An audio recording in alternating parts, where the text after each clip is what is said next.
Hello, I'm Kate Nunsuch, and I'm going to be talking about a think aloud that you might do with learners about a piece of reading. So before you start viewing, before you view any more of this video, you might want to go to the website listed below and print yourself off a copy of the reading so that you can follow along as the learner would follow along. The think aloud that I'm going to be doing just lets learners inside my head so that they understand and see some of the thought processes, some of the questioning that goes on when you're reading something. So I'll start by just this, saying, hello, today I'm going to do a think aloud for you. I'm going to think out loud while I'm reading so that you can see what kinds of things I think about or I ask myself as I'm reading to help me understand the story that I'm reading. Some things, when you read, are on the page. It's a piece of information you find on the page. Other parts of understanding the story come from the things that you bring to the story. Your ideas of other things that you've read before about the same topic, or things that you know about how we put things down on paper that help understand the story. So as you're listening to me think out loud, notice what kinds of things I'm bringing, what kinds of things I do, and what kinds of things I find right here on the page. So as soon as I look at this page, I see a big title, a big bold font that's actually in red color, pinky red color, and it says the world's largest motorcycle. So I'm looking at that and I think, okay, so we're going to have a story about a motorcycle. I look all around the page for some other clues. I see the picture. I take a closer look at that picture. Is that some kind of trick photography? The motorcycle is so big and that guy is so tiny. Well, maybe it's a little kid up there and maybe that's why it looks so big. Anyway, it looks like something's odd there. I wonder how I'm going to find that.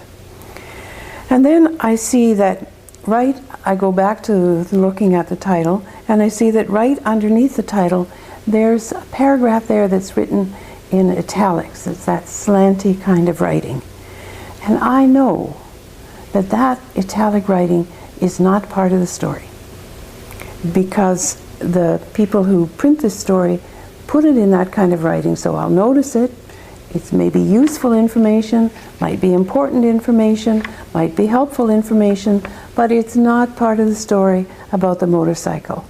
So I read it and I see, okay, it tells me to read the story, and if I want to, I can click the listen button and have the story read to me. Well, that's good to know, but it's not the story, and I'm wanting to find out about this motorcycle, so I'm going to carry on here.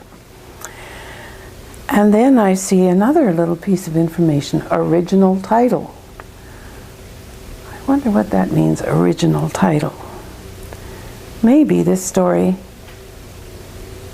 has been changed somehow. That must be what the original title means. So then I'm going to start, I'll read the first paragraph. People who see Greg Dunham's motorcycle sometimes think they've suddenly shrunk. Well, that's what I thought. I looked at that picture, I thought, oh, that's a very small person up there. What they're looking at, it says, however, is the world's biggest motorcycle, according to the Guinness Book of World Records. Well, I've heard of the Guinness Book of World Records, and I think they're pretty accurate. So if Guinness says this is the biggest motorcycle in the world, maybe I can believe it. It's not just some guy saying it off his own bat. I wonder why anybody would want to build the world's biggest motorcycle, and what the heck they'd do with it once they got it built. Maybe the story will tell me. And now I read this first sentence. Tells me what the story is, what the bike is like, how big it is, but it doesn't tell me why anybody would do such a thing. I'll look on to the next paragraph. The beauty owner said he wanted the monster bike. He created the monster bike because his friend said it wouldn't be done. Well, that's interesting. Just to do it to prove he could do it. And so I'm going to stop here, but that just gives you an idea of how I can begin to read this story myself, questioning as I go along, and how I bring myself and what I know to the page, so that together with what I know and what's on the page, we can make some meaning and understand the story. So you can read the rest of the story on your own and ask yourself some questions.